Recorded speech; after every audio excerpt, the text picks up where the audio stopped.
जय हिंद दोस्तों, welcome back to Soul Unplugged. आज के इस क्लास में हम लोग बायोलॉजी के कुछ क्वेश्चंस करेंगे। हमने रिकैप्स अटेंड कर लिए हैं, उसके बाद ये क्वेश्चंस हैं जिसके थ्रू हमारी रिवीजन हो जाएगी। ठीक है, तो चलिए शुरू करते हैं आज के हमारे पहले क्वेश्चन से। पहला क्वेश्चन है, islets of the Langerhans are related to which of the following. Islets of Langerhans के बारे में अगर आप जानते हैं तो क्या जानते हैं? पेंक्रियाज के अंदर एक ग्रुप ऑफ सेल को बोलते हैं आइलेट्स ऑफ द लैंगरहैंस। याद होगा, पेंक्रियाज के पास दो पोर्शन होते हैं, endocrine as well as exocrine. जो एंडोक्राइन है वो हार्मोन्स रिलीज करता है, और एक्सोक्राइन पोर्शन जो उसका होता है वो कुछ digestive juices as well as कुछ एंजाइम रिलीज करते हैं। आइलेट्स ऑफ द लैंगरहैंस इसका एंडोक्राइन पोर्शन है। तो ये क्या रिलीज करता है? ये हार्मोन्स रिलीज करता है। ठीक है, हार्मोन्स रिलीज करता है ये, और उनमें से एक हार्मोन होता है इंसुलिन, जो हमारे ग्लूकोज लेवल को बैलेंस करता है। इंसुलिन क्या करता है? balances the glucose level in our blood.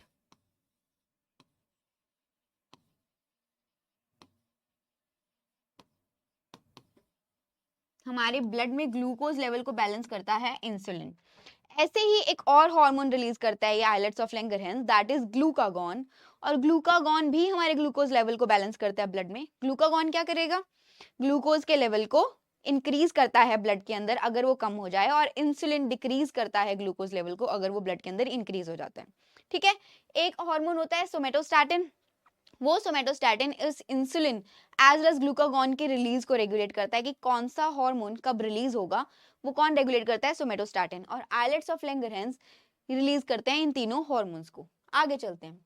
The birth of the first child will be a foetal situation in which of the following conditions. जब बच्चे का जन्म होता है तो उसके लिए फेटल हो सकता है, यानी कि बच्चे की डेथ भी हो सकती है डिलीवरी के टाइम पे। वो कब होगा? ऐसी केसेस कब बन सकते हैं? आपने एक आरएच फैक्टर पढ़ा है, आरएच फैक्टर। ये जो आरएच फैक्टर है, या फिर इसे कह लीजिए आरएच प्रोटीन, ये आरबीसीज पे प्रेजेंट होता है, रेड ब्लड सेल पे। ठीक है, अभी एक ऐसा प्रोटीन है, एक ऐसा फैक्टर है जो जीन्स के थ्रू इनहेरिट होता है, यानी कि मदर और फादर दोनों से इनहेरिट हो सकता है। तो क्या केसेस बनते हैं? अगर फादर आरएच पॉजिटिव है तो फॉर श्योर जो बेबी है उसके अंदर भी आरएच पॉजिटिव फैक्टर होगा। और अगर ऐसे केस में मदर अगर आरएच नेगेटिव हो जाए, यानी कि उसके आरबीसीज के ऊपर ये प्रोटीन ना हो, तो उस केस में जो बेबी है उसकी डेथ हो सकती है। क्योंकि जब बच्चे की डिलीवरी होगी तो उसके ब्लड के अंदर आरएच पॉजिटिव फैक्टर है। Got it? और मदर के पास वो वाला फैक्टर नहीं है, तो बच्चे के डेथ होने के चांसेस ज्यादा इंक्रीज हो जाएंगे, क्योंकि मदर की जो ब्लड है वो कुछ ऐसी एंटीबॉडीज रिलीज करेगा जो उस ब्लड के अगेंस्ट काम करेंगी। क्योंकि इसके पास आरएच फैक्टर नहीं है और उस बेबी के पास आरएच फैक्टर है, तो इसका आंसर हो जाता है male Rh plus and female Rh negative. अगर ये सिचुएशन होती है तो जो बेबी है उसकी डेथ होने के चांसेस इंक्रीज हो जाते हैं, यानी कि वो फेटल सिचुएशन होती है चाइल्ड के लिए। ठीक है, next. Next, third one is, which among the following live tissues of human eyes does not have blood vessels? याद रखेंगे, ये फैक्ट बेस्ड क्वेश्चन है। जो कॉर्निया होता है, व्हाइट पोर्शन होता है जो आंख के अंदर, हमारी आई के अंदर जो व्हाइट पोर्शन है उसके अंदर कोई ब्लड सप्लाई नहीं है। तो अगर कहीं पे क्वेश्चन ये भी आता है कि आई ट्रांसप्लांट में कौन सा पार्ट है जो आई का हम लोग ट्रांसप्लांट करते हैं, आपने बहुत जनरली सुना होगा कि आईज का ट्रांसप्लांट करवाना है किसी ने, है ना? ऐसा होता है। तो उसमें क्या होता है, कभी भी आई पूरी ट्रांसप्लांट नहीं होती है। जो उसका व्हाइट पोर्शन होता है दैट इज कॉर्निया, उसको ट्रांसप्लांट किया जाता है, क्योंकि इसके अंदर कोई भी ब्लड वेसल्स नहीं होते, कोई भी ब्लड सप्लाई नहीं होती है इसके अंदर। ठीक है, नेक्स्ट।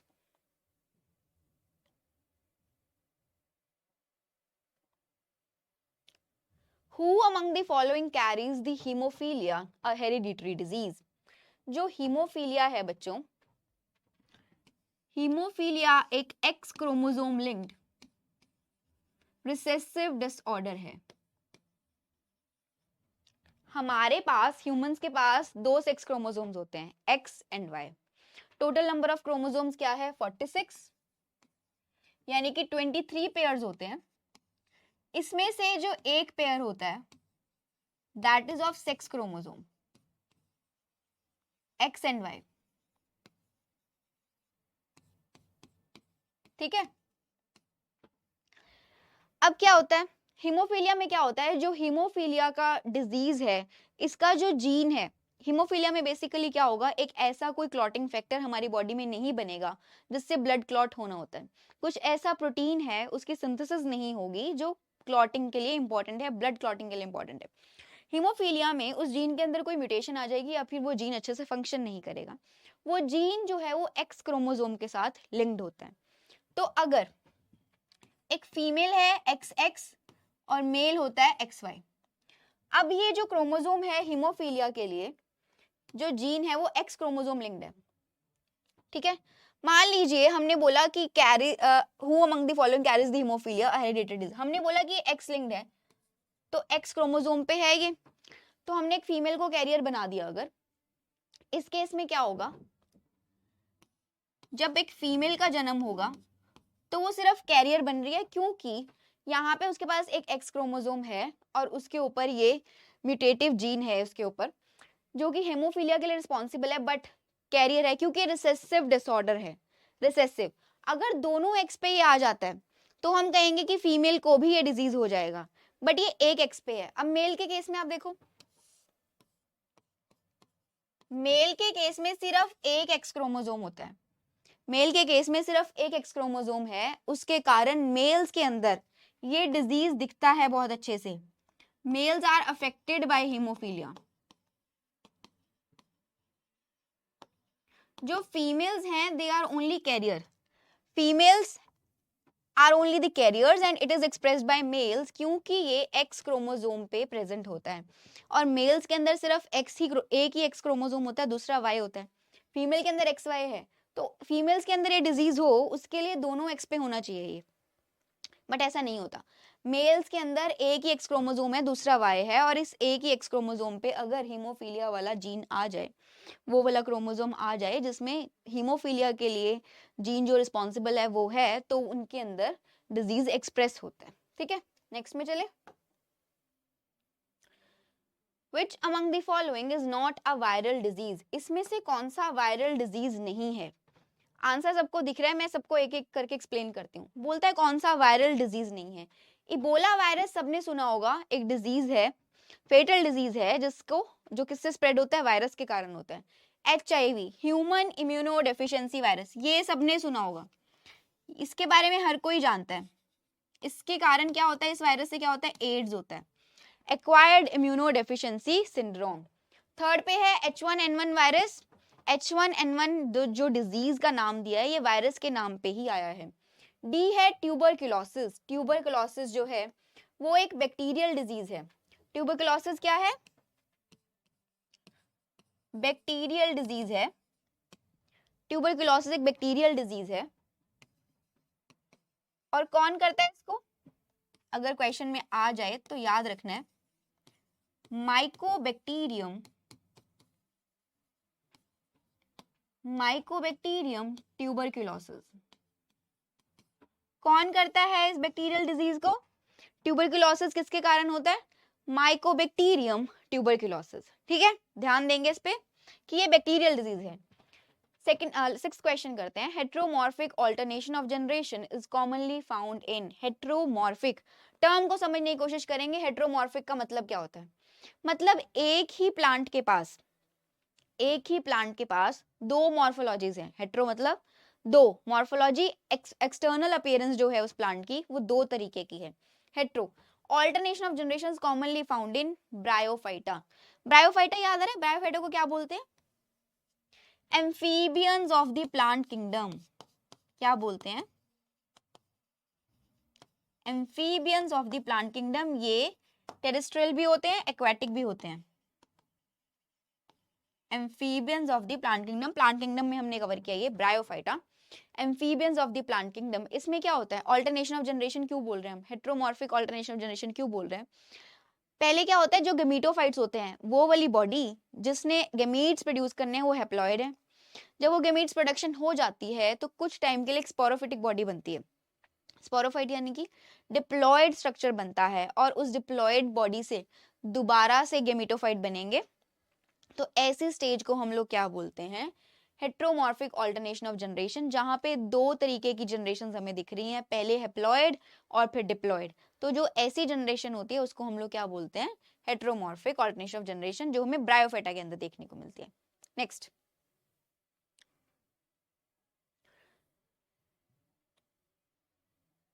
नेक्स्ट पे चलते हैं, 7th।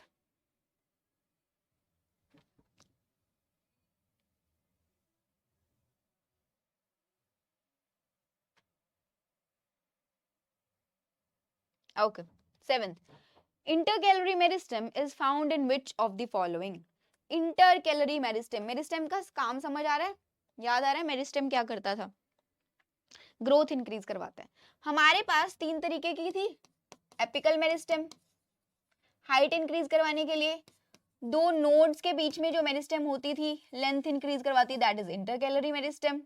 और कौन सी मेरिस्टेम थी? लेटरल मेरिस्टेम, सेकेंडरी ग्रोथ जो करवाती है, दैट इज लेटरल मेरिस्टेम। कहता है इंटरकैलोरी मेरिस्टेम किसके अंदर मिल सकती है? ग्रास के अंदर भी मिलती है इंटरकैलोरी मेरिस्टेम, तभी उसकी हाइट इंक्रीज होती है। जितना मर्जी कट कर लो उसको, इंटरकैलोरी मेरिस्टेम के कारण ग्रास फिर से ग्रो कर सकता है। मोनोकॉट्स के अंदर है, पाइन्स के अंदर है, ऑल ऑफ द अबव, सबके अंदर हमें इंटरकैलोरी मेरिस्टेम मिलती है। लेटरल मेरिस्टेम डाइकॉट्स के अंदर थी। स्पेशलिटी डाइकॉट्स की ये थी कि लेटरल मेरिस्टेम जो गर्थ इंक्रीज करवाती है, या फिर कह लीजिए विड्थ इंक्रीज करवाती है प्लांट की। ठीक है, नेक्स्ट पे चलते हैं। 8th question, an anaerobic process in which energy can be released from glucose even when oxygen is not available is called? कोई ऐसा anaerobic, anaerobic term से समझ लेना है ऑक्सीजन की एब्सेंस है, O2 एब्सेंट है, ऐसा कोई प्रोसेस जिसके अंदर एनर्जी रिलीज होगी from glucose even when oxygen is not available. Oxygen नहीं है फिर भी ग्लूकोज हमें एनर्जी दे रहा है, ऐसा कौन सा प्रोसेस है? That is fermentation. फर्मेंटेशन के अंदर क्या होता है? ग्लूकोज का ऐसे ब्रेकडाउन होता है कि एनर्जी तो हमें मिलेगी, बट वो एनर्जी हमें ऑक्सीजन की एब्सेंस में भी मिल जाती है। ऑक्सीजन की जरूरत नहीं है, ग्लूकोज का ब्रेकडाउन होगा और एनर्जी मिलेगी। अगर आप एरोबिक रेस्पिरेशन के अकॉर्डिंग इसको देखें, aerobic as well as anaerobic, aerobic जो ब्रेकडाउन होता है ग्लूकोज का, उसमें हमें ज्यादा एनर्जी मिलती है as compare to anaerobic. Anaerobic में भी मिलती है बट कम मिलती है। तो ऐसे एक प्रोसेस को क्या बोलते हैं? फर्मेंटेशन। पुट्रीफैक्शन क्या होता है? कोई भी ऑर्गेनिक मटेरियल है उसकी जो डीकॉम्पोजिशन है, या फिर कह लीजिए उसकी रोटिंग को बोलते हैं पुट्रीफैक्शन। कुछ माइक्रो ऑर्गेनिजम्स या फिर फंजाई मिलके उसको डीकम्पोज करवाते हैं। हिंदी में कहेंगे तो कि उसको सड़ाना, मतलब इतना उसको डिकम्पोज कर दिया कि उसके बाद उसमें से रोटिंग स्मेल आती है, सड़ने की स्मेल आती है, दैट इज पुट्रीफैक्शन। ग्लाइकोलाइसिस क्या होता है? ग्लाइकोलाइसिस ग्लूकोज का इनिशियल ब्रेकडाउन है। ग्लूकोज ब्रेकडाउन होता है पायरुविक एसिड में, वो वाली ब्रेकडाउन को बोलते हैं ग्लाइकोलाइसिस। और ग्लाइकोलाइसिस ऑक्सीजन की एब्सेंस हो या फिर प्रेजेंस हो, उससे उसका कोई रिलेशन नहीं है। ग्लाइकोलाइसिस में बेसिकली ग्लूकोज ब्रेकडाउन हो जाता है पायरुविक एसिड में। ठीक है, next, what is the function of the chlorophyll? Chlorophyll का फंक्शन क्या होता है? अच्छा, अब ध्यान देंगे, क्लोरोफिल एक ग्रीन कलर्ड पिगमेंट है जो कहां पे होता है? क्लोरोप्लास्ट में। और ये क्या काम करता है? सनलाइट को ट्रैप करता है। क्यों? क्लोरोप्लास्ट, क्लोरोफिल कभी भी कहीं भी आ जाए तो आपको क्या याद रखना है? फोटोसिंथेसिस। क्लोरोफिल के साथ क्या चीज एसोसिएटेड है? फोटोसिंथेसिस। और अगर कोई प्लांट फोटोसिंथेसिस करता है तो हम उसे क्या बोलते हैं? ऑटोट्रॉफिक। क्योंकि वो सनलाइट के प्रेजेंस में खाना बनाता है तो हम उसको क्या कह देते हैं? Photo autotrophic. ये सब कुछ मैं आपको रिवीजन के अकॉर्डिंग करवा रही हूँ, एक टॉपिक से 3-4 बातें और। फोटो ऑटोट्रॉफिक क्या करेगा? ये फोटोसिंथेसिस करेगा क्योंकि ये सनलाइट यूज कर रहा है। ठीक है, याद रखेंगे। नेक्स्ट आंसर आ गया, trap light energy. Pollination, where the transfer of pollen between anthers and stigmas of different flowers of the same plant or different plants of the same species is called. Pollination में क्या होता है? Pollen grains एक anther से दूसरे stigma पे जाते हैं। स्टिग्मा क्या है? स्टिग्मा किसका पार्ट है? गायनोशियम का। जो फीमेल रिप्रोडक्टिव पार्ट होता है फ्लावर का, गायनोशियम, उसका एक पार्ट है stigma. Anther male reproductive part है। ठीक है, एंथर मेल रिप्रोडक्टिव पार्ट है, इसको बोलते हैं एंड्रोशियम। तो एंड्रोशियम यानी कि एंथर से जो पोलन ग्रेन्स आएंगे स्टिग्मा के ऊपर, अगर वो सेम फ्लावर पे आ जाते हैं, ये हमारे पास एक फ्लावर है, ठीक है, इस फ्लावर का ये एंथर है एक, और ये स्टिग्मा है। इस एंथर से अगर पोलन ग्रेन इसी स्टिग्मा पे आ जाते हैं, इसी स्टिग्मा पे आ जाते हैं, तो इसको बोलते हैं सेल्फ पॉलिनेशन। इसको सेल्फ पॉलिनेशन बोलते हैं। पर उसने स्टेटमेंट क्या बोली है, ट्रांसफर हो रहा है पोलन का between anthers and stigmas of different flowers of same plant. एक ही प्लांट पे, ये एक ही प्लांट है, इसके ऊपर एक और फ्लावर लगा हुआ है सेम स्पीशीज का, सेम ही एक प्लांट पे एक जैसी फ्लावर है। अगर इस फ्लावर का एंथर इस फ्लावर के स्टिग्मा पे भी पोलन ग्रेन ट्रांसफर करता है, या फिर इस फ्लावर के एंथर दूसरे प्लांट पे जो सेम फ्लावर लगा हुआ है, मान लीजिए 2 हिबिस्कस के प्लांट लगे हो आपके घर में, एक हिबिस्कस का प्लांट पे कोई भी फ्लावर है, उसका एंथर अपने पोलन ग्रेन्स दूसरे हिबिस्कस के प्लांट पे किसी भी की फ्लावर पे स्टिग्मा पे ट्रांसफर करवाता है। ऐसे दोनों केसेस को, या तो एक ही प्लांट के अंदर 2 डिफरेंट फ्लावर्स हो, या फिर डिफरेंट प्लांट लगे हुए, स्पीशीज सेम होनी चाहिए। मैंने बोला हिबिस्कस तो हिबिस्कस ही रहेगा सेम, ऐसा नहीं होगा कि हिबिस्कस का रोज के साथ हो जाएगा, नहीं, हिबिस्कस ही है। या तो एक ही प्लांट के अंदर 2 डिफरेंट फ्लावर्स के अंदर ट्रांसफर हो रहा है पोलन ग्रेन्स, या फिर एक ही स्पीशीज है, यानी कि हिबिस्कस ही लगा हुआ है but plant to plant change हो रहा है, एक प्लांट से दूसरे प्लांट में। ऐसी पॉलिनेशन को बोलते हैं क्रॉस पॉलिनेशन। सेल्फ पॉलिनेशन के लिए सिर्फ एक ही केस बनता है, जब एक ही फ्लावर के अंदर पोलन ग्रेन्स का ट्रांसफर हो रहा हो, एक ही फ्लावर है, उसी के अंदर से स्टिग्मा पे पोलन ग्रेन्स चले गए। ठीक है, नेक्स्ट पे चलते हैं।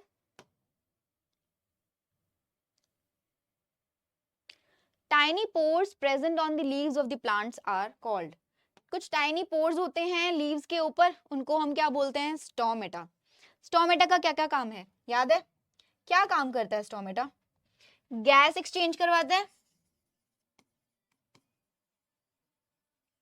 O2 और CO2 का एक्सचेंज करवाता है प्लांट के अंदर, एज वेल एज ट्रांसपिरेशन भी करता है, एक्सेसिव वाटर का लॉस भी करवाता है स्टोमेटा।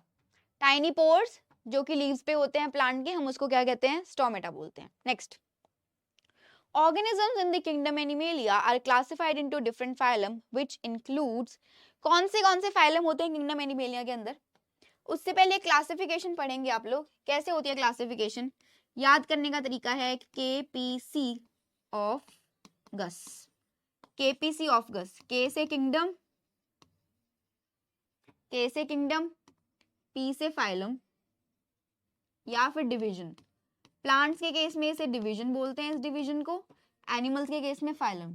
C से क्लास, O से ऑर्डर, F से फैमिली, G से जीनस एंड S से स्पीशीज। इसको याद करने का क्या तरीका होता है, मैंने ऐसे याद किया था KPC ऑफ गस जब मेरे एग्जाम्स थे, तो आप भी इसको ऐसे याद कर सकते हैं। अब ये बोलता है कि organisms in the kingdom animalia, अगर किंगडम एनिमेलिया है तो उसके अंदर ऑर्गेनिजम्स कौन से डिफरेंट फाइला में डिवाइड किया है या फिर उनको ऐसे बांटा हुआ, डिवीजन की हुई है उनकी। उसमें आता है पॉरीफेरा, निडेरिया, एकाइनोडर्मेटा, ये सारे किंगडम्स आते हैं। आपको ये किंगडम्स याद रखने होंगे। हमारे पास बहुत सारे किंगडम हैं जिसमें आता है पॉरीफेरा, सिलेंट्रेटा, टीनोफोरा। ठीक है, टीनोफोरा के बाद आता है प्लेटीहेल्मिन्थ्स, देन निमेटीहेल्मिन्थ्स जिसको एस्कहेल्मिन्थ्स भी बोलते हैं, फिर उसके बाद Annelida, Arthropoda, Mollusca, Echinodermata, hemichordates and chordates करके ऐसे आपको फाइलम्स याद रखने होंगे। तो ये तीनों ही फाइलम है, इसलिए इसका आंसर है ऑल ऑफ अबव और ऑल ऑफ दीस। ठीक है, नेक्स्ट पे चले।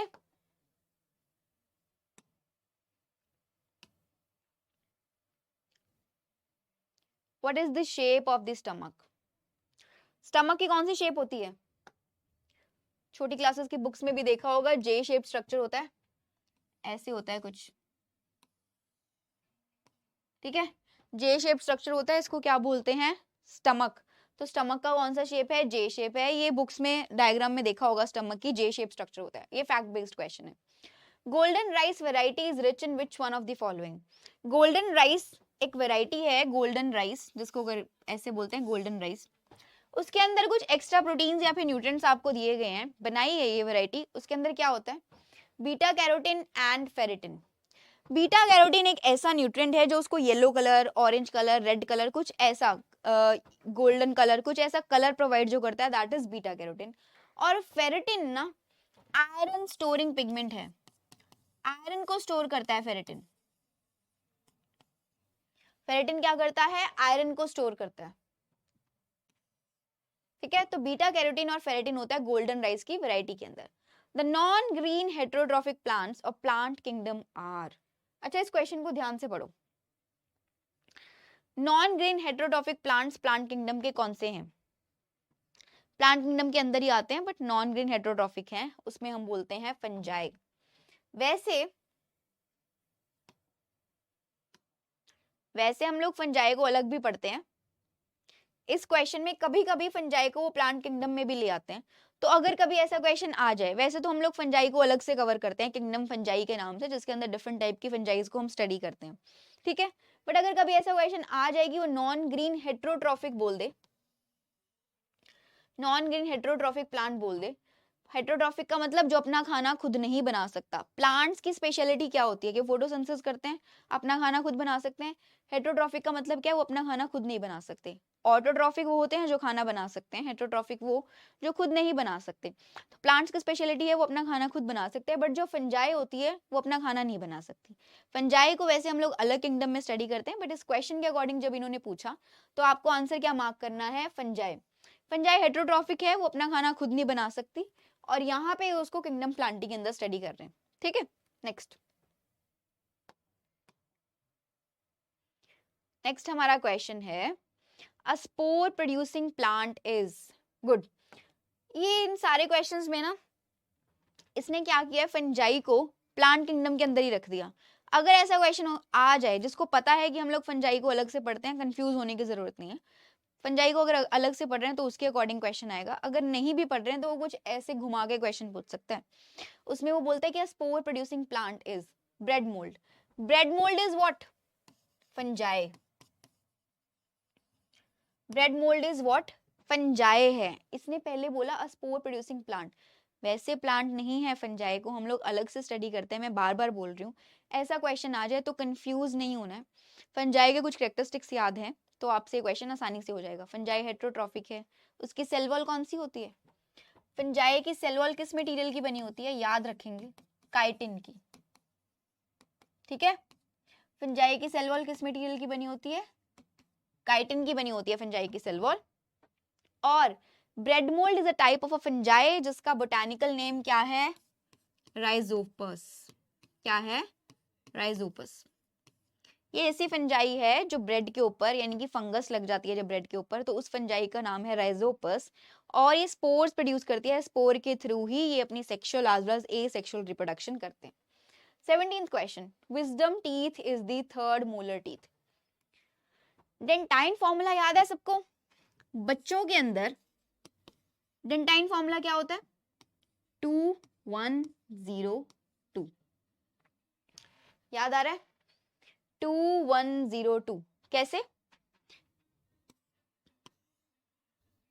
एक सेकंड, 2102 ये अपर हाफ जॉ का है और नीचे इसके हम लोअर हाफ जॉ की लिखते हैं 2102। इन seizures,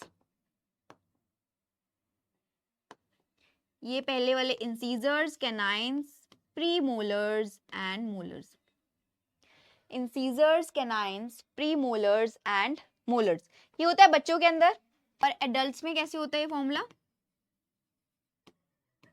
2123। Incisors, canines, premolars and molars. और जो थर्ड मोलर टीथ होता है उसे हम क्या बोलते हैं? Wisdom teeth. Third molar teeth को क्या बोलते हैं? Wisdom teeth.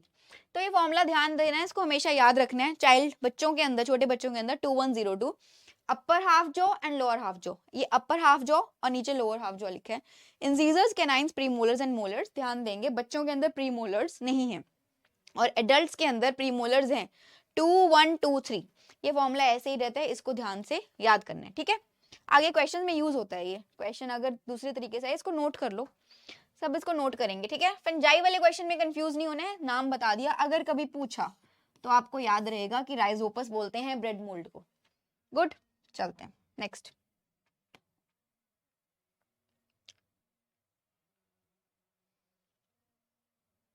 नेक्स्ट क्वेश्चन क्या है? What is the name of a group of similar cells performing a specific function? ऐसे similar cells का ग्रुप एक जैसे दिखने वाले सेल्स का ग्रुप जिनका ओरिजिन भी एक है, काम भी एक तरीके का करते हैं, ठीक है, उन सारे सेल्स के ग्रुप को क्या बोलते हैं? टिश्यू। टिश्यू की डेफिनेशन में ही है ये, टिश्यू की डेफिनेशन ही है ये।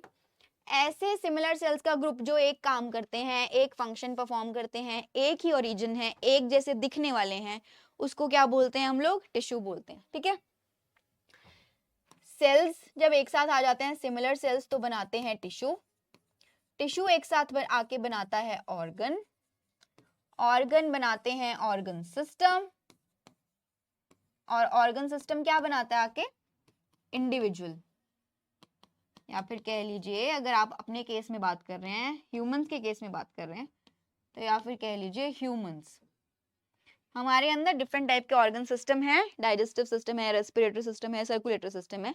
तो ये ऐसे ही बना है ये चार्ट, सेल्स टिश्यू, टिश्यू बनाएंगे ऑर्गन, ऑर्गन बनाएगा ऑर्गन सिस्टम, और ऑर्गन सिस्टम क्या बनाता है? इंडिविजुअल।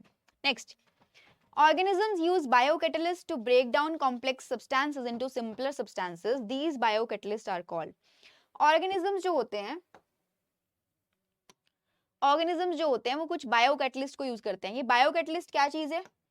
कोई भी जो बायोटिक रिएक्शन हो रहा है हमारी बॉडी में, जो भी लाइव रिएक्शन हो रहा है हमारी बॉडी में, कुछ मेटाबॉलिक रिएक्शन चलते हैं हमारे अंदर, लाइव रिएक्शंस उनको बोलेंगे आप। तो इन रिएक्शंस को कुछ फास्ट पेस पे लेके जाने के लिए हमारे पास कुछ एंजाइम्स होते हैं, ठीक है। एंजाइम्स क्या काम करेंगे? अगर कोई रिएक्शन स्लो चल रहा है हमारी बॉडी में, मान लीजिए ग्लूकोज का ब्रेकडाउन ही है, ठीक है, ग्लूकोज का ब्रेकडाउन करवाना है, तो उसके लिए कुछ एंजाइम्स होंगे ताकि वो रिएक्शन फास्ट हो जाए, जल्दी हो जाए। तो ऐसे बायो कैटलिस्ट को, कैटलिस्ट मतलब जो एड करता है प्रोसेस को एनहांस करने के लिए, ऐसे कैटलिस्ट को क्या बोलते हैं हम लोग बायोलॉजी में? एंजाइम्स। और ये एंजाइम्स, सारे एंजाइम्स क्या होते हैं? प्रोटीन्स। ध्यान देंगे, इससे रिलेटेड एक क्वेश्चन आता है, all enzymes are proteins but all proteins are not enzymes. सारे एंजाइम्स प्रोटीन हैं बट सारे प्रोटीन एंजाइम्स नहीं है, और यहाँ पे भी एक एक्सेप्शन केस है। मैंने बोला कि सारे एंजाइम प्रोटीन है, एक एक्सेप्शन है, राइबोजाइम। ये एक एंजाइम है जो आरएनए का बना हुआ है, ये प्रोटीन नहीं है। इससे रिलेटेड क्वेश्चन भी आता है, ये एक ऐसा एंजाइम है जो आरएनए का बना हुआ है, प्रोटीन का नहीं बना हुआ है, ठीक है। तो याद रखेंगे, इसको नोट कर लेंगे सब जो जो मैं बोल रही हूँ। Next, in our body antibodies are formed against pathogens in.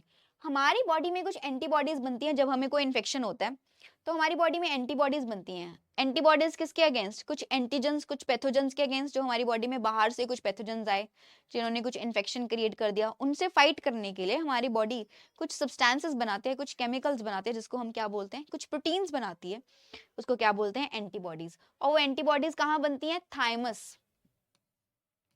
Thymus हमारी बॉडी में एक ऐसा ऑर्गन है जो एंटीबॉडीज बनाता है, और ये एंटीबॉडीज बनाने के लिए कौन से टाइप के सेल्स हैं?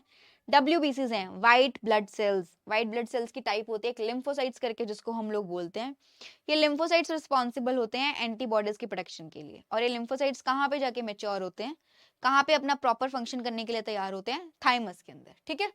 21st question, the term systolic and diastolic are used in the context of. Systolic और डायस्टोलिक किसके कॉन्टेक्स्ट में यूज की जाती है टर्म? ब्लड प्रेशर के कॉन्टेक्स्ट में। हमारा हार्ट कब कॉन्ट्रैक्ट कर रहा है और कब रिलैक्स कर रहा है, उसके अकॉर्डिंग ये टर्म्स हैं। कॉन्ट्रैक्शन के लिए सिस्टोलिक है, रिलैक्स होने के लिए डायस्टोलिक है। हार्ट की पंपिंग कब रिलैक्स्ड है हार्ट के मसल्स, तो उसको बोलेंगे डायस्टोलिक, और जब कॉन्ट्रैक्शन हो रही है तब बोलते हैं सिस्टोलिक। इसको किस लिए यूज करते हैं? ब्लड प्रेशर मेजर करने के लिए।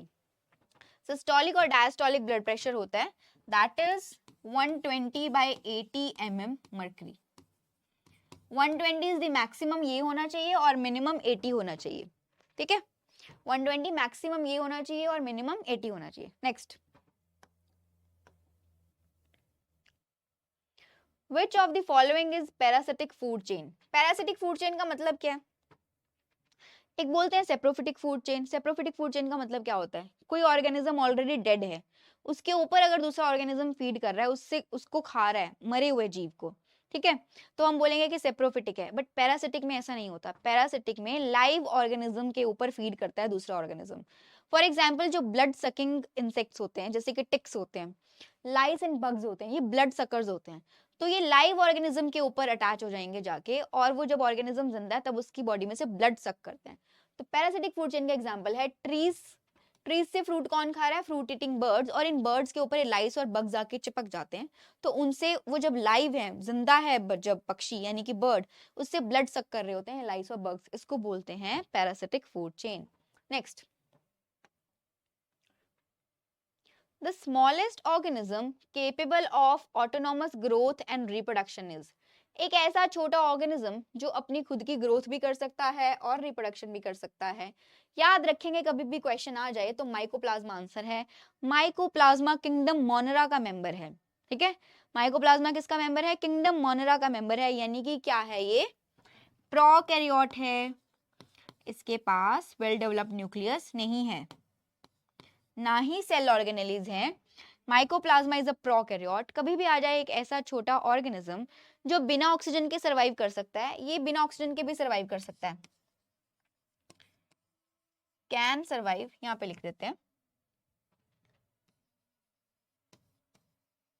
Can survive in absence of oxygen. Oxygen के बिना सरवाइव कर सकता है ये माइकोप्लाज्मा। स्मॉलेस्ट क्रिएचर या फिर ऑर्गेनिज्म है। ठीक है, next, amongst the following flying organisms which one does not belong to the group aves? aves में कौन से आते हैं? aves में कौन से organisms आते हैं? birds आते हैं। aves आ जाए तो आपने क्या ध्यान देना है?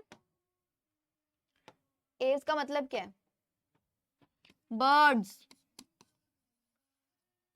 birds किस में आते हैं? aves के अंदर आते हैं।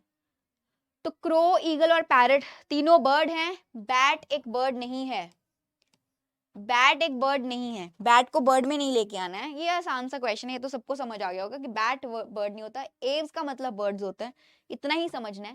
Bat is not a bird. Crow, eagle and parrot comes under the category of Aves. ठीक है, बैट एक मैमल है। Second, 25th question is amphibia. Amphibia का आंसर है, ऑप्शंस चेक करो, वेरी फास्टली मूविंग बोट्स। क्या बोट्स को बोलते हैं एम्फीबिया?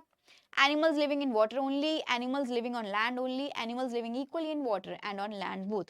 अभी ब्रायोफाइट पढ़ा था, ब्रायोफाइट में मैंने बोला क्या बोलते हैं इसको? Amphibians of the plant kingdom. और मैंने एक्सप्लेन किया था कि क्यों बोलते हैं, कि वो लैंड पे भी रहते हैं और पानी में भी रहते हैं। तो जो एम्फीबियंस होते हैं एनिमल किंगडम में, जो एम्फीबियंस होते हैं, they can live on land as well as water.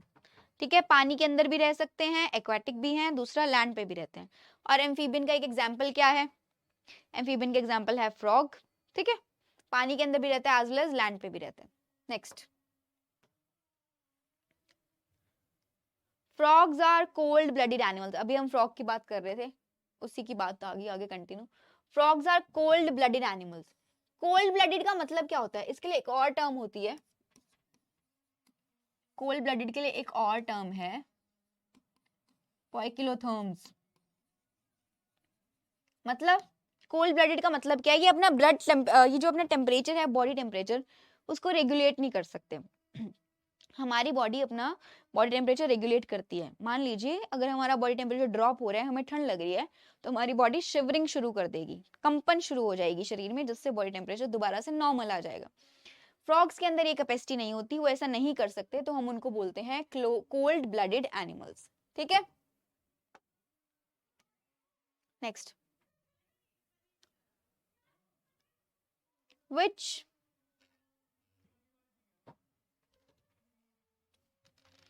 Which one of the following is an insectivorous plant? एक ऐसा प्लांट जो इंसेक्ट पे फीड करता है, जो इंसेक्ट को खाता है। क्या है उसका example? Pitcher plant. Pitcher plant is an example of insectivorous plant. ये प्लांट अपना न्यूट्रिशन किससे लेता है? इंसेक्ट से। इंसेक्ट को खा के अपना न्यूट्रिशन पूरा करता है। ये प्लांट इंसेक्टिवोरस प्लांट बोलते हैं और इसका एग्जाम्पल है पिचर प्लांट। निपेंथिस भी है इसका बोटानिकल नेम, पिचर प्लांट बोलते हैं इसको। ठीक है, next, Which one of the following parts of potato is edible? Potato में हम लोग जब हम आलू खाते हैं, तो आलू के अंदर हम लोग एक्चुअल में क्या खा रहे हैं? स्टेम। कभी ध्यान से देखा हो आलू को खाने से पहले, सिर्फ खाया नहीं हो, ध्यान से देखा हो, उसके ऊपर ऐसे कुछ आईज बनी होती हैं, कुछ आईज बनी होती है। These are what? These are nodes. और ये जो नोड्स होती हैं ये सिर्फ स्टेम में होती हैं। तो हम लोग पोटैटो मिलता वैसे मिट्टी के अंदर से, धरती में से, तो देखने पे क्या लगेगा कि आपको ऐसे लगेगा कि रूट है, बट वो रूट नहीं होती। एक्चुअल में हम पोटैटो में क्या खाते हैं? स्टेम को खाते हैं उसकी। ठीक है, नेक्स्ट चले।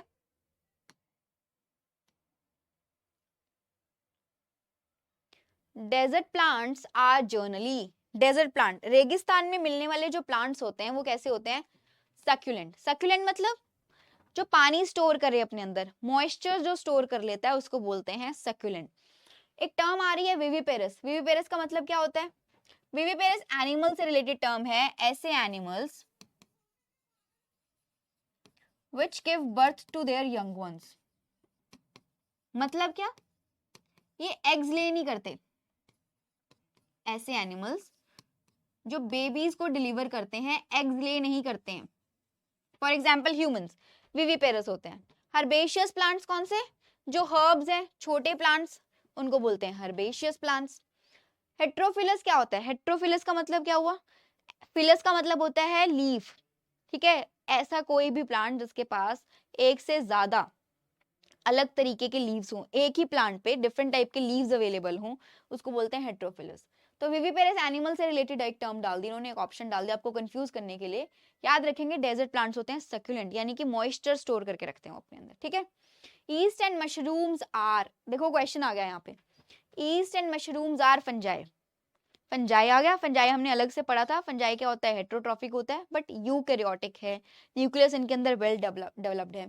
मशरूम, एडिबल मशरूम जो हम मशरूम खाते हैं वो क्या है? एक्चुअल में फंजाई ही है। एक ईस्ट होती है, east is the only unicellular fungi. Fungi के अंदर आप याद रखेंगे, फंजाई के अंदर मल्टी सेलुलर ऑर्गेनिजम्स हैं। फंजाई के जितने भी मेंबर्स हैं वो सब मल्टी सेलुलर ही हमने पढ़े हैं, बट ईस्ट एक ऐसा फंजाई है जो कि यूनिसेलुलर है, सिंगल सेल है ओनली, ठीक है? Next 31st question, mycorrhiza is symbiotic association between. Mycorrhiza किसके बीच का सिम्बियोटिक एसोसिएशन है? फंजाई एंड प्लांट्स के बीच का। अच्छा, आप ध्यान देंगे, माइकोराइजा की तरह ही एक और एसोसिएशन आपने पढ़ा होगा, लाइकन्स बोलते हैं। लाइकन्स किसके बीच का एसोसिएशन होता है? एल्गी एंड फंजाई का। यहाँ पे एक एक्स्ट्रा एक अलग टॉपिक और बता देते हैं, लाइकन किसके बीच का एसोसिएशन होता है?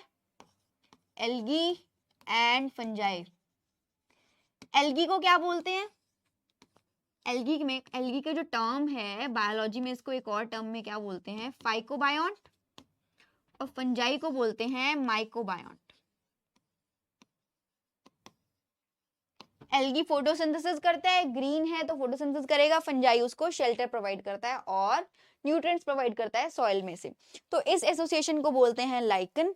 अगर फंजाई और हायर प्लांट्स की एसोसिएशन हो तो उसको बोलते हैं माइकोराइजा।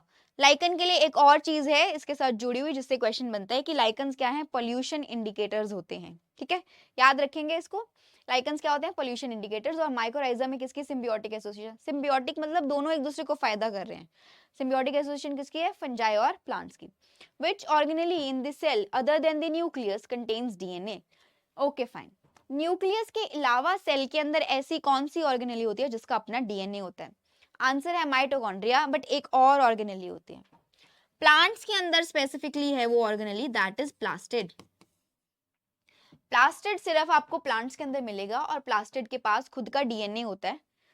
सेम ऐसे ही जैसे न्यूक्लियस के अंदर डीएनए है सेल के अंदर, अब सेल के अंदर प्लास्टिड एक सेल ऑर्गेनेली है और माइटोकॉन्ड्रिया भी है, इन दोनों का अपना खुद का डीएनए होता है, इसलिए इनको सेमी ऑटोनॉमस ऑर्गेनेलीज भी बोलते हैं, ठीक है?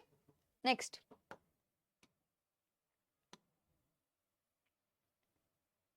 What is not found in the animal cell. Animal cell के अंदर क्या नहीं मिलता? Cell wall of the cellulose. अब ध्यान देंगे, एक है हमारे पास प्लांट सेल, एक है एनिमल सेल। याद रखना है, इससे क्वेश्चन बार बार पूछा गया एग्जाम्स में कि एनिमल सेल के पास क्या नहीं होती है? सेल वॉल नहीं होती है, सेल वॉल एब्सेंट है। प्लांट सेल के पास सेल वॉल है, किस चीज की बनी हुई है? सेलुलोज की। कौन सी सेल वॉल बनी हुई है प्लांट सेल के अंदर? सेलुलोजिक सेल वॉल होती है। यहां से दो चीज और याद करवा देती हूँ आपको, एक तो ये फंजाई की सेल वॉल याद रखनी है, किस चीज की बनी हुई है? काइटिन की। और बैक्टीरिया की सेल वॉल किस चीज की बनी हुई है? पेप्टाइडोग्लाइकन। किस चीज की बनी हुई है? पेप्टाइडोग्लाइकन।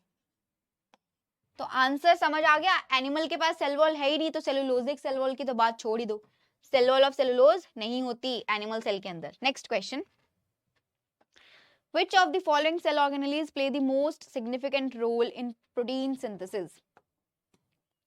कौन सी ऑर्गेनेली है जो प्रोटीन सिंथेसिस में इंपॉर्टेंट रोल प्ले करती है?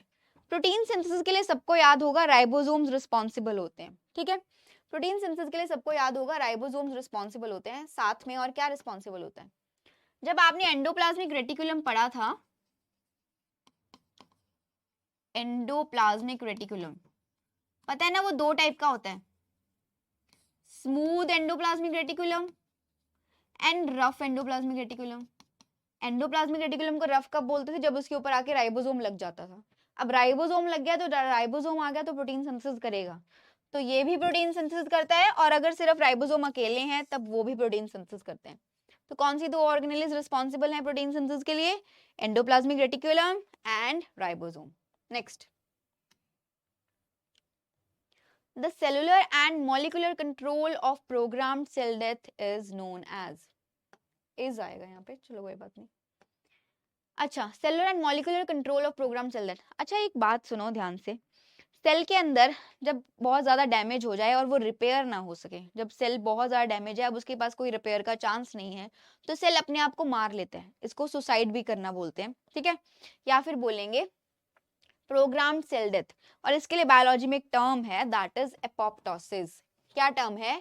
एपोप्टोसिस। कभी भी आ जाए, याद रखना है कि जब सेल डैमेज हो जाता है और वो रिपेयर नहीं हो सकता, अब उसके पास रिपेयर का कोई चांस नहीं है, वो इतना ज्यादा डैमेज हो गया है, तो वो अपने आप को खुद सुसाइड कर लेगा अपना, उसको बोलते हैं प्रोग्राम्ड सेल डेथ, या फिर एक टर्म है उसके लिए, दैट इज एपोप्टोसिस, ठीक है। 36 question, the unit of heredity in our body is called gene. मतलब हमारी बॉडी में हमारे पेरेंट्स से कुछ हमारे पास हमारी बॉडी में लाइक आई कलर, आपका स्किन कलर, आपके बाल कैसे हैं, आपकी हाइट कैसी होगी, बहुत सारी चीजें हमारी बॉडी में जीन रिस्पॉन्सिबल है उस सब के लिए। और जीन जो है वो पेरेंट्स से हमारे अंदर आता है, जीन से कुछ प्रोटीन्स बनते हैं, वो जीन्स हमारी बॉडी में कहाँ से आते हैं? पेरेंट्स से। तो हेरिडिटरी यूनिट क्या है? जीन। हेरिडेशन कौन कर रहा है? मतलब पेरेंट्स से जो करेक्टर्स हमारे अंदर आ रहे हैं वो किसके थ्रू आते हैं? जीन के अंदर। तो इनहेरिटेंस कौन करवाता है करेक्टर्स की? पेरेंट्स से चाइल्ड के अंदर इनहेरिटेंस कौन करवाता है? दैट इज जीन, इसलिए उसको बोलते हैं हेरिडिटरी यूनिट। नेक्स्ट,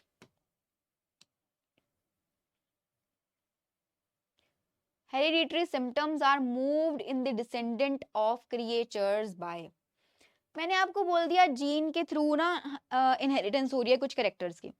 हमारे सेल के अंदर जो डीएनए होता है वो डीएनए बहुत बड़ा है, सबको पता है वो डीएनए बहुत बड़ा है, और डीएनए कुछ एक शेप की फॉर्म में अरेंज है हमारी बॉडी में, तभी वो रखा जा सकता है एक सेल के अंदर, अदरवाइज वो बहुत बड़ा है। और वो शेप वाले जो स्ट्रक्चर्स होते हैं उन स्ट्रक्चर्स को क्या बोलते हैं? क्रोमोसोम्स। क्या बोलते हैं? क्रोमोसोम्स। ह्यूमंस के अंदर कितने क्रोमोसोम्स हैं? 46 क्रोमोसोम्स हैं, यानी कि 23 पेयर हैं, जिसमें से 22 पेयर्स को बोलते हैं ऑटोसोम। क्या बोलते हैं?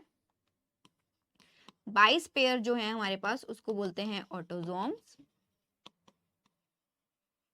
और एक पेयर है सेक्स क्रोमोसोम का, यानी कि एक्स एंड वाई। तो 23 पेयर है, ठीक है। तो डीएनए के स्ट्रक्चर में बना हुआ है, क्रोमोसोम्स के स्ट्रक्चर में बना हुआ है। Hereditary symptoms are moved in the descendant of creatures by chromosome. Ribosome तो प्रोटीन सिंथेसिस करता है। प्लाज्मा सेल का फ्लूइड कंटेंट हो गया, ठीक है, या फिर ब्लड का फ्लूइड कंटेंट बोलते हैं प्लाज्मा। देन लाइसोसोम क्या होता है? Suicidal bag. लाइसोसोम क्या होता है? Suicidal bag. तो क्रोमोसोम्स जो हैं वो हेरिडिटरी सिम्टम्स के लिए रिस्पॉन्सिबल होते हैं। हेरिडिटरी के लिए रिस्पॉन्सिबल क्या होता है? क्रोमोसोम, ठीक है। जीन क्या होता है? जीन बेसिकली डीएनए का फंक्शनल यूनिट है।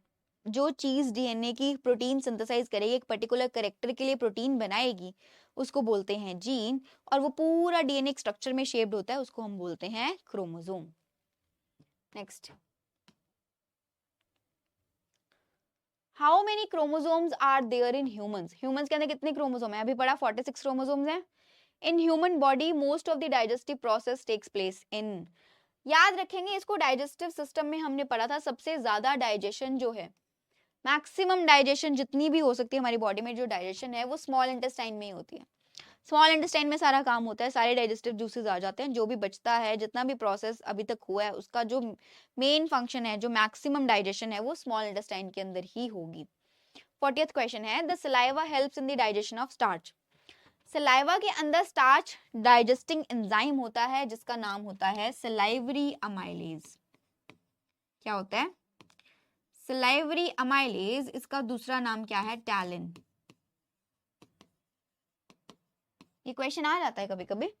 सलाइवरी अमाइलेज बोलते हैं उस एंजाइम को, और जो किसकी डाइजेशन करवाता है? हमारे माउथ के अंदर बक्कल कैविटी में स्टार्च की डाइजेशन करवाता है। ठीक है, नेक्स्ट पे चले। Enzymes are basically what? अभी पढ़ लिया एंजाइम्स क्या होते हैं। एंजाइम्स क्या होते हैं? प्रोटीन्स होते हैं। एंजाइम्स क्या होते हैं? प्रोटीन्स होते हैं। All enzymes are proteins except the ribozyme जो कि डीएनए है, बट सारे प्रोटीन्स एंजाइम्स नहीं होते, याद रखेंगे। नेक्स्ट,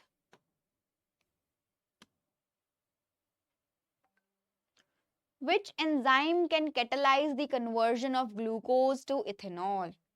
ग्लूकोज की जो कन्वर्जन है इथेनॉल में, अब इथेनॉल में जो कन्वर्जन होती है that is fermentation. What? Anaerobic respiration. Oxygen के बिना जो ब्रेकडाउन होगी ग्लूकोज की, दैट इज फर्मेंटेशन, या फिर बोल लीजिए एनारोबिक ब्रेकडाउन है, एनारोबिक डाइजेशन है, उसको दूसरा नाम देते हैं फर्मेंटेशन। मैंने आपको बताया था कि जितने भी मेटाबॉलिक प्रोसेस चल रहे हैं उनके लिए कुछ बायोकैटलिस्ट होते हैं। क्या होते हैं? एंजाइम्स होते हैं, और डिफरेंट एंजाइम के डिफरेंट नाम हैं। उनमें से एक एंजाइम है हमारे पास जाइमेज। जाइमेज क्या करवाता है? ग्लूकोज का जब ब्रेकडाउन होता है इथेनॉल में, ऑक्सीजन के एब्सेंस में होता है, ये याद रखेंगे, इथेनॉल में ब्रेकडाउन होता है, तो उसमें कौन सा एंजाइम रिस्पॉन्सिबल है जो इस काम को तेज करे, अच्छे से करे, जल्दी करे, बायोकैटलिस्ट का काम करता है, that is zymase. Next question है, energy stored in the liver and the muscles in the form of. हमारी बॉडी में एनर्जी स्टोर होती है किस फॉर्म में? ग्लाइकोजन के फॉर्म में। और ये ग्लाइकोजन कहाँ स्टोर होता है? लिवर में। लिवर में होता है स्टोर, और दूसरी जगह पे कहाँ पे स्टोर होता है? मसल सेल्स में। हमारे मसल के सेल्स में और लिवर के अंदर ग्लाइकोजन स्टोर होता है एनर्जी की फॉर्म में। जब भी हमें एनर्जी चाहिए होगी, ग्लाइकोजन का ब्रेकडाउन हो जाता है ग्लूकोज के अंदर। ठीक है, bile is stored in which of the following organ. Bile पता है कौन बनाता है? ध्यान देंगे, बाइल की प्रोडक्शन कौन करता है? लिवर। अगर क्वेश्चन आ जाए कि बाइल को प्रोड्यूस कौन करता है? लिवर। स्टोर कौन करता है?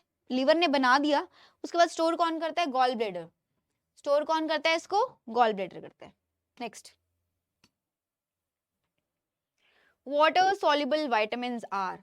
इसके लिए एक फंडा याद रखेंगे, water soluble as well as fat soluble vitamins दो टाइप के होते हैं। कभी भी आ जाए वाटर सॉल्युबल विटामिन्स कौन से होते हैं, इसके लिए एक ट्रिक है, WBC। W से water soluble vitamins,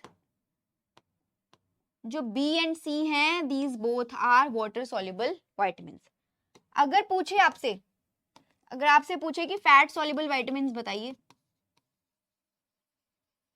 fat soluble vitamins कौन से हैं, तो याद रखना है ADEK. Vitamin A, D, E and K, ये चारों फैट सॉल्युबल हैं, सिर्फ दो हैं आपके पास वाटर सॉल्युबल, WBC की फॉर्म से याद रखेंगे। ट्रिक है ये, B और C जो होते हैं दैट आर वाटर सॉल्युबल, और एडेक से याद रखेंगे आप फैट सॉल्युबल विटामिन। क्वेश्चन क्या है, कौन सा इसमें से वाटर सॉल्युबल विटामिन है? B and C। B तो उसने दिया नहीं, तो कौन सा बचा? C। विटामिन C जिसको एस्कॉर्बिक एसिड भी बोलते हैं, विटामिन A को रेटिनॉल बोलते हैं, विटामिन D को, विटामिन डी का नाम मुझे याद नहीं आ रहा, विटामिन A को रेटिनॉल बोलते हैं, एंड विटामिन C को एस्कॉर्बिक एसिड बोलते हैं। ठीक है, याद रखेंगे।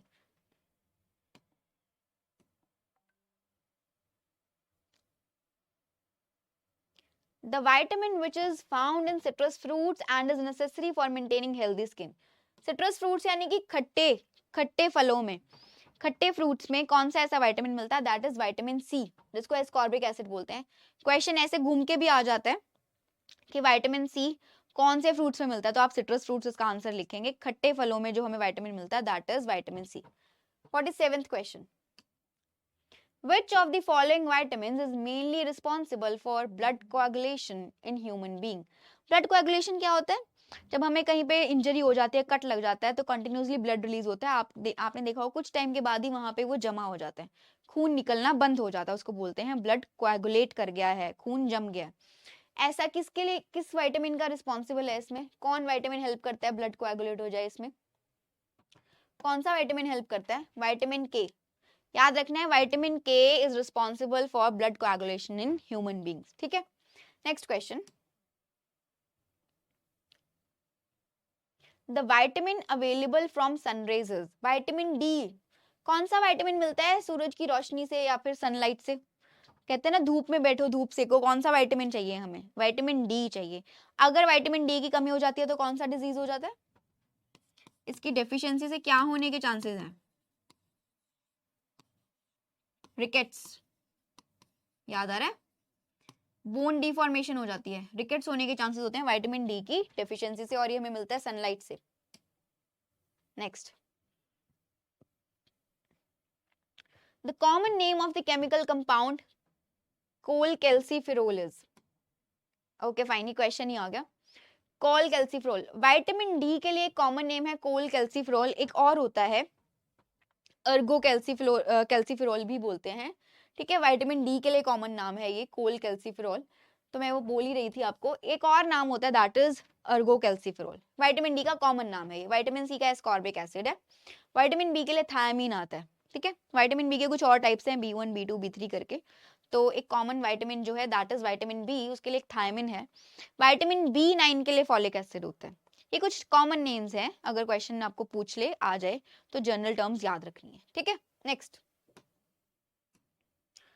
विच of the following converts milk into curd, दूध से दही बनाते हैं हम लोग, कौन हेल्प करता है दूध से दही बनाने में, एक बैक्टीरिया हेल्प करता है। कभी याद होगा आपको, हम लोग दूध से जब दही बनाने होते तो खट्टा लगाते हैं थोड़ा सा, यानी कि इनोकुलम देना होता है, स्टार्टर देना होता है, उस स्टार्टर के अंदर एक बैक्टीरिया होता है, उस बैक्टीरिया का नाम क्या है, अगर कभी पूछे क्वेश्चन में, लैक्टोबैसिलस। क्वेश्चन ऐसे भी आया है कि उस बैक्टीरिया का नाम बताइए जो मिल्क को कर्ड बनाने में हेल्प करता है, that is lactobacillus.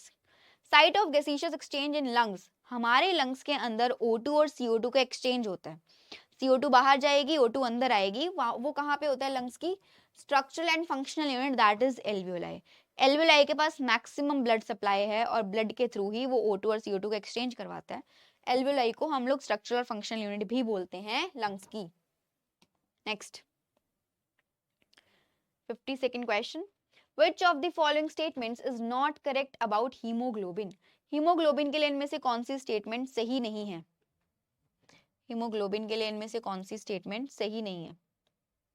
Haemoglobin red colour pigment है, हमारा ब्लड रेड कलर है, रेड कलर का है क्यों है, हीमोग्लोबिन के कारण। It is the carrier of oxygen from lungs to the cells, lungs के अंदर जो प्योरीफाई होके आती है एयर, वहां से ऑक्सीजन जाएगी सेल्स के अंदर, कौन लेके जाता है, हीमोग्लोबिन ही लेके जाता है। इट इज स्लाइटली एसिडिक, ये गलत है, जो हीमोग्लोबिन होता है वो स्लाइटली बेसिक होता है, इसको याद रखना है, हीमोग्लोबिन स्लाइटली बेसिक होता है।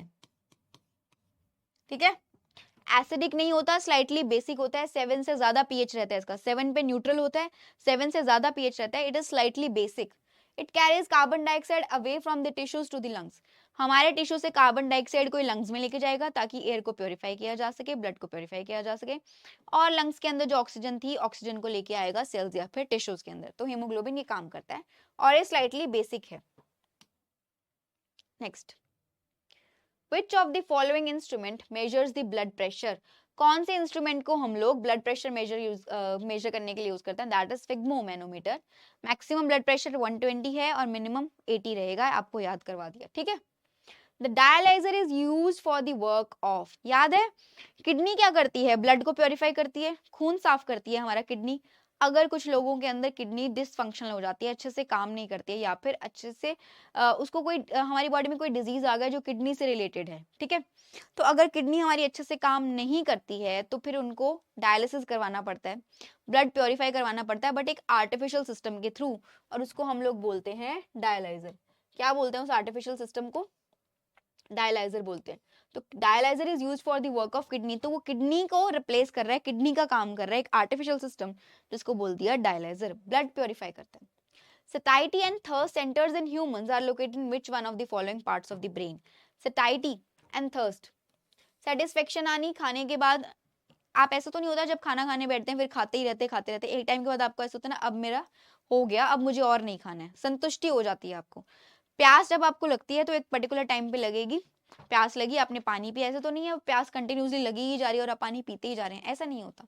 बैलेंस मेंटेन है हमारी बॉडी में सारा, बॉडी टेम्परेचर हमारा रेगुलेट होता है, हमारे मूड स्विंग्स, हमारा कब रोने का मन कर रहा है, कब हंसने का मन कर रहा है, हमारे मूड स्विंग्स, ये सब कुछ कौन देखता है? Hypothalamus.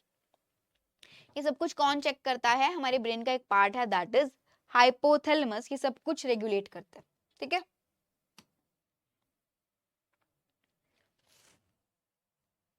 In human body which of the following is a ductless gland? Ductless gland जो होगा उसको हम लोग क्या बोलते हैं? Endocrine gland. अभी पेंक्रियाज का एक एग्जांपल लेके हमने पढ़ा था एंडोक्राइन और एक्सोक्राइन पोर्शन। एक्सोक्राइन वो है जिसके पास डक्ट है, एक्सोक्राइन फंक्शन वो है, वो वाला पार्ट है पेंक्रियाज का जिसके पास डक्ट है, वो पेंक्रियाटिक जूस रिलीज कर रहे हैं, एक डक्ट के थ्रू आती है वो, एंजाइम्स रिलीज करेगा, उसी डक्ट के थ्रू एंजाइम्स आएंगे। बट जो उसकी एंडोक्राइन सिक्रेशन है यानी कि हार्मोन्स की सिक्रेशन है वो डायरेक्टली ब्लड के अंदर पोर करता है, उसके लिए कोई डक्ट नहीं है। तो ऐसे ग्लैंड्स को जो डक्टलेस हैं, जिनके पास कोई डक्ट नहीं है, उनको एंडोक्राइन ग्लैंड्स बोलते हैं। और याद रखेंगे एंडोक्राइन ग्लैंड्स क्या सिक्रीट करते हैं बच्चों? हॉर्मोन्स। क्या सिक्रीट करते हैं? हॉर्मोन्स। ठीक है, next, iodine containing hormone is thyroxine. जो हमारा थायराइड ग्लैंड है वो हार्मोन रिलीज करता है जिसको हम बोलते हैं थायरोक्सिन, और आयोडीन होता है इस हार्मोन के अंदर। इससे एक चीज और रिलेट होती है, अगर आयोडीन की कमी हो जाती है हमारी डाइट में तो हमें एक डिजीज होने के चांसेस हैं, that is what? Goitre. Goitre कब होता है? जब आपकी डाइट में आयोडीन की कमी हो जाए, आयोडीन की डेफिशिएंसी से आपको एक डिजीज होता है दैट इज गोइटर। याद रखेंगे। और कौन से हार्मोन में होता है ये आयोडीन? थायरोक्सिन में। ठीक है, next question, in human beings normally in which one of the following parts does the sperm fertilize the ovum? sperm किसका? मेल गेमीट को बोलते हैं sperm, ओवम क्या होता है? फीमेल गेमीट को बोलते हैं ओवम। स्पर्म और ओवम का फ्यूजन फीमेल बॉडी में कहाँ पे होता है? दैट इज फेलोपियन ट्यूब में। कहाँ पे होता है? फेलोपियन ट्यूब में। इसका दूसरा नाम क्या है? ओविडक्ट। दो फेलोपियन ट्यूब्स होती हैं, ओविडक्ट्स बोल देते हैं। एक फीमेल के अंदर दो फेलोपियन ट्यूब्स होती हैं, फेलोपियन ट्यूब के अंदर ही स्पर्म और ओवम यानी कि फीमेल गेमीट और मेल गेमीट की फर्टिलाइजेशन या फिर फ्यूजन होती है। तो हम उसे कहाँ पे बोलते हैं? कहाँ पे होती है वो? फेलोपियन ट्यूब में होती है। 59th question, the heart of a human embryo starts beating. कौन से टाइम पे हमें, जब माँ के गर्भ के अंदर यानी कि when a child is in a womb of a mother, जब माँ के यूट्रस के अंदर, मदर के यूट्रस के अंदर बेबी की डेवलपमेंट हो रही है, ऐसे कौन से मंथ में हमें उसकी हार्ट बीट सुनाई देती है? In the 4th week of its development. जब बेबी का 4th वीक चल रहा होता है डेवलपमेंट का, तब हम उसकी हार्ट बीट को सुन सकते हैं 4th वीक में। और इसको एक और चीज तरीके से बोलते हैं, that is first trimester. First trimester, ठीक है। फर्स्ट ट्राइमेस्टर में यानी कि 4th week of its development में हमें बेबी को हार्ट बीट सुनाई देती है। Next, which one of the following is not required for photosynthesis process? Photosynthesis के लिए इनमें से हमें क्या चीज नहीं चाहिए? ऑक्सीजन नहीं चाहिए, सनलाइट चाहिए, क्लोरोफिल सनलाइट को ट्रैप करेगा, खाना बनाने के लिए हेल्प करेगा, पानी भी चाहिए और कार्बन डाइऑक्साइड भी चाहिए, हमें ऑक्सीजन ही नहीं चाहिए। कैसे लिखते हैं फोटोसिंथेसिस के प्रोसेस को? 6CO2 plus 6H2 form C6H12O6 plus 6O2। ठीक है, कैसे लिखते हैं? ठीक है, 6CO2 plus 6H2O form C6H12O6 that is glucose plus 6O2। अब ध्यान दोगे आप, ऑक्सीजन तो रिलीज हो रही है इस प्रोसेस में, ऑक्सीजन तो रिलीज हो रही है, ऑक्सीजन रिएक्टेंट नहीं है, ऑक्सीजन प्रोड्यूस हो रही है। तो ऑक्सीजन हमें चाहिए नहीं, ऑक्सीजन तो प्लांट रिलीज करेगा फोटोसिंथेसिस के प्रोसेस से। तो क्या नहीं चाहिए? ऑक्सीजन नहीं चाहिए, सनलाइट भी चाहिए, वाटर भी चाहिए, कार्बन डाइऑक्साइड भी चाहिए, तभी हमारे पास ग्लूकोज बनेगा और इस ग्लूकोज बनने के प्रोसेस में ऑक्सीजन रिलीज होती है। ठीक है, तो स्टूडेंट्स ये हमारे कुछ क्वेश्चंस थे रीकैप लेक्चर्स अटेंड करने के बाद, बायोलॉजी के लेक्चर्स देखने के बाद। ये आपके लिए कुछ प्रैक्टिस क्वेश्चंस हैं, इसकी पीडीएफ आपको मिलेगी, खुद आप ट्राई करना एक बार, जहां पे डाउट हो आप मुझसे पूछ सकते हैं, ठीक है। मिलते हैं नेक्स्ट लेक्चर में। Thank you so much and जय हिंद।